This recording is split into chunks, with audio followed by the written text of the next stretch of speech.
நம்ம இந்திய குழந்தைகளுக்கு மட்டுமில்லை, உலகம் முழுக்கவே எல்லா குழந்தைங்களுக்கும் பிடிச்ச விஷயம் அப்படின்னா அது பிஸ்கட் தான்.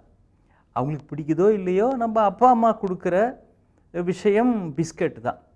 திங்கிறதுக்கு உடனடியாக ரெடிமேடாக கடையில் கிடைக்கிற நம்பகத்தன்மை அதிகமாக இருக்கிற உணவு அப்படின்னா அது பிஸ்கட் தான். இந்தியாவில் அப்படி ஒரு பிஸ்கட் நிறுவனம் புரியணுன்றதுக்காக சொல்ல வரனே, அவங்களுடைய ஒரு பிஸ்கட் பேக்கெட் 5 ரூபாய். 5 ரூபாய்ன்றது எப்போன்னா, இந்த பெட்ரோல் விலை இன்றைக்கி என்னன்னு உங்களுக்கு தெரியும். இந்த பெட்ரோல் விலை 20 ரூபாயாக இருந்தப்பவும் அவங்களுடைய அந்த பிஸ்கட் பேக்கெட், அந்த ஒரு பேக்கெட்டில் ஒரு 10-12 பிஸ்கட் இருக்கும், அதனுடைய விலை 5 ரூபாய் என்று அப்பொழுது நிர்ணயித்திருந்தார்கள். இன்றைக்கி பெட்ரோல் விலை 100 ரூபாயை தாண்டிடுச்சு. ஆனால் இன்றைக்கும் அந்த முதலாளி அந்த பிஸ்கட் பேக்கெட்டினுடைய விலை 5 ரூபாய் அப்படின்னு தான் வச்சிருக்கிறார். இதில் என்ன அற்புதமான ஆச்சரியமான விஷயம் என்ன அப்படின்னா, இந்தியாவிலே மிகப்பெரிய அளவில் விற்பனையாகக்கூடிய பிஸ்கட்டில் அதுவும் ஒன்று.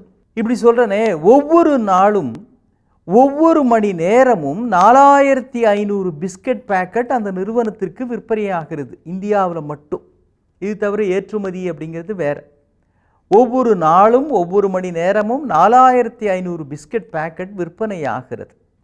வருடத்துக்கு 500 கோடி ரூபாய் லாபம். அவர்கிட்ட கேட்குறாங்க, எப்படி உங்களால் இவ்வளவு லாபம் சம்பாதிக்க முடிஞ்சுதுன்னு.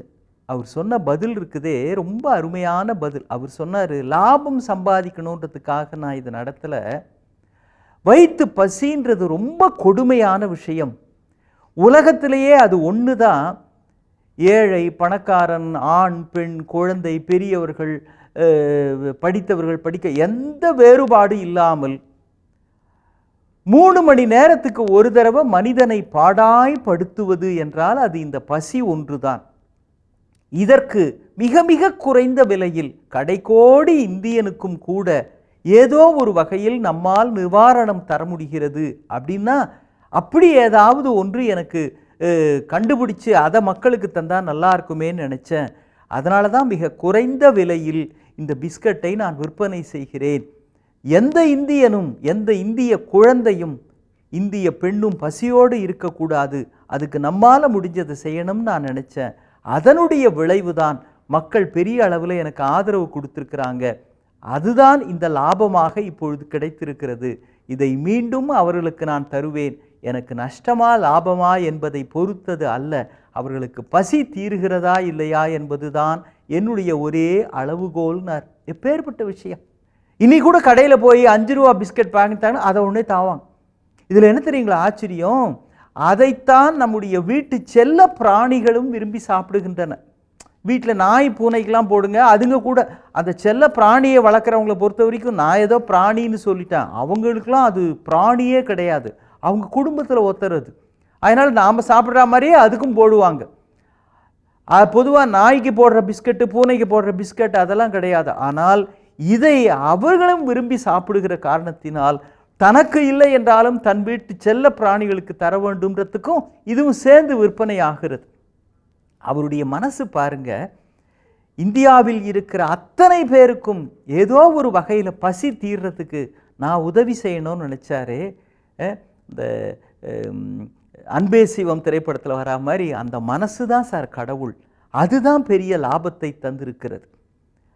அந்த லாபம் என்பது மக்கள் பசி தீர்ந்து மன நிறைவு இருக்கிறதே, அந்த மன நிறைவு தான் இவருக்கு பண நிறைவாக மாறி இருக்கிறது.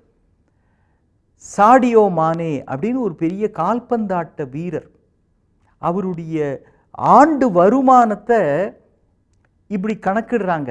என்னன்னா, ஒவ்வொரு ஆண்டும் அவர் தனிப்பட்ட வகையில் ஒரு ஜெட் பிளேன் ஒன்று வாங்க முடியும். ஒவ்வொரு ஆண்டும் 20 டயமண்ட் வாட்ச், டயமண்ட் கற்கள் பதிக்கப்பட்ட வைரக் கற்களாலேயே செய்யப்பட்ட ஒரு வாட்ச் அவரால் ஆண்டுதோறும் 20 வாட்ச் வாங்க முடியும். 20 வாட்ச் வாங்கி எங்கே கட்டுறதுன்னு கேட்குறீங்களா? அதை விடுங்க. ஆனால் ஒவ்வொரு ஆண்டும் ஒரு ஜெட் பிளேனும் 20 டயமண்ட் வாட்ச் வாங்கினோம்னா அவருடைய வருமானம் எவ்வளவு இருக்க முடியும்? இதில் வேடிக்கையான விஷயம் என்னென்னா, அவருடைய செல்ஃபோன் உடஞ்சி போச்சு. ஆனால் கூட அந்த உடஞ்ச செல்ஃபோன் அதை தான் அவர் பயன்படுத்திக்கிட்டு இருக்கிறார். உடஞ்ச செல்ஃபோனில் எப்படிங்க பேச முடியும்னு கேட்குறீங்க. அதெல்லாம் நல்லா தான் இருக்குது, பார்க்குறதுக்கு மேலே ஏதோ கீறல் விட்டா மாதிரி இருக்குது. அந்த மனுஷனுக்கு இருக்கிற வசதிக்கு செல்ஃபோன் ஒன்று தானா, இதை தூக்கி போட்டு உலகத்திலேயே மிகப்பெரிய செல்ஃபோனை அவர் பயன்படுத்தலாம். அப்பேற்பட்ட கால்பந்தாட்ட, புகழ்பெற்ற கால்பந்தாட்ட செல்வந்த வீரர். ஆனால் அவர் அதை மாற்றவே இல்லை, அப்படியே வச்சிருக்கிறார். என்ன செல்ஃபோன், நீங்கள் பேசுகிறது எனக்கு கேட்கணுங்க, நான் பேசுகிறது உங்களுக்கு கேட்கணுங்க, அதுதான் இப்போ ஏற்கனவே கேட்குது, இதுக்காக இதை மாற்றணுமா அப்படிங்கிறார். எனக்கு இருந்தாலும் உங்களுக்குன்னு ஒரு ஸ்டேட்டஸ் இல்லையா, உங்கள் லெவலுக்கு ஏற்ற மாதிரி நீங்கள் வச்சுக்கணுமா, எனக்கு என்னங்க பெரிய லெவலு, நானும் ஒரு கால்பந்தாட்ட வீரன், கடவுள் படைப்பில் கோடிக்கணக்கான உயிர்களில் நானும் ஒருவன், அவ்வளவுதான், இதில் என்ன பெரிய ஸ்டேட்டஸ் அப்படின்னார். அப்பா, செல்ஃபோன் வச்சுக்கிறத விடுங்க, போடுற ட்ரெஸ்ஸுலேயே நம்மால் ஸ்டேட்டஸ் பார்க்குறான். கல்யாண வீட்டில் மாப்பிள்ளைக்குன்னு எடுக்கிற அந்த கோட்டு சூட்டுலேயே தன்னோட ஸ்டேட்டஸ் வெளிப்படணும்னு நினைக்கிறவங்க உண்டு. கட்டிக்கிற புடவையிலேயே, கையில் வச்சுக்கிற ஹேண்ட்பேக்லேயே, அப்புறம் வாட்சில் ஸ்டேட்டஸ் பார்க்குறவங்க இல்லையா. செல்ஃபோன், அதிகமான விலை கொடுத்து செல்ஃபோன் வாங்கினா அது ஒரு ஸ்டேட்டஸ், இப்படிலாம் நினைக்கிற அரைவேக்காட்டுத்தனமான அணுகுமுறையில் இருந்து மாறுபட்டு அந்த சாடியா மானே அவர் கேள்வி கேட்குறாரு. நான் வருடத்துக்கு ஒரு ஜெட் பிளேன் வாங்க முடியும், 20 டைமண்ட் வாட்ச் வாங்க முடியும், அந்த அளவுக்கு என்கிட்ட பணம் இருக்குது. ஆனால் இது மாதிரி நான் வாங்கிறதுனால ஜனங்களுக்கு என்னங்க லாபம்? எவ்வளோ அருமையான கேள்வி பாருங்கள். இது மாதிரி நான் என் ஸ்டேட்டஸை காட்டணுன்றதுக்காக இதெல்லாம் வாங்கினா இந்த உலகத்தில் இருக்கிற ஏழைகளுக்கு அதனால் என்ன பிரயோஜனம்? எனவே இந்த செல்ஃபோன் எனக்கு போதும், பேசுறது எப்போ அடுத்தவங்களுக்கு கேட்கலையோ, இல்லை அடுத்தவங்க பேசுறது எப்போ எனக்கு கேட்கலையோ அப்போ நான் இதை மாற்றுறேன், அது வரைக்கும் இதுவே இருந்துட்டு போட்டோமே அப்படின்னு சொல்கிறார். ஆனால் அவர்தான் தான் பிறந்த அந்த மாநிலத்தில், ஆப்பிரிக்க வீரர் அவர், அந்த மாநிலத்தில் ஒவ்வொரு கிராமத்திற்கும் ஒரு பள்ளிக்கூடம், ஒரு மருத்துவமனை, ஒரு வாட்டர் டேங்க், குடிநீர் தொட்டி, இந்த மூன்றையும் ஒவ்வொரு கிராமத்திற்கும் தன்னுடைய சொந்த செலவிலே அவர் கட்டி கொடுத்திருக்கிறார். ஒவ்வொரு பள்ளிக்கூடத்திலையும் ஒரு கால்பந்தாட்ட மைதானம் கண்டிப்பாக இருக்க வேண்டும், அதுக்குன்னு ஒரு ஃபுட்பால் கோச் கண்டிப்பாக இருக்கணும், அந்த கிராமத்திலிருந்து ஒரு கால்பந்தாட்ட வீரனாவது வர வேண்டும்ங்கிறது தான் என்னுடைய லட்சியம் என்று அந்த மாமனிதன் சொல்லி இருக்கிறான். தன்னுடைய ஒட்டுமொத்த செல்வத்தையும் அதற்கே செலவழிக்கிறான்னா, இந்த 5 ரூபா பிஸ்கட் முதலாளியாக இருக்கட்டும், சாடியா மானேவாக இருக்கட்டும், யாரெல்லாம் பிறர் நன்றாக இருக்க வேண்டும் என்று நினைக்கிறார்களோ அவர்கள்தான் உண்மையிலேயே செல்வந்தர்கள்.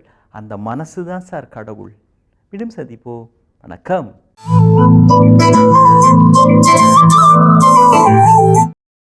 இன்னும் பல வீடியோக்களை காண சன் லைஃப் சேனலை சப்ஸ்கிரைப் பண்ணுங்க.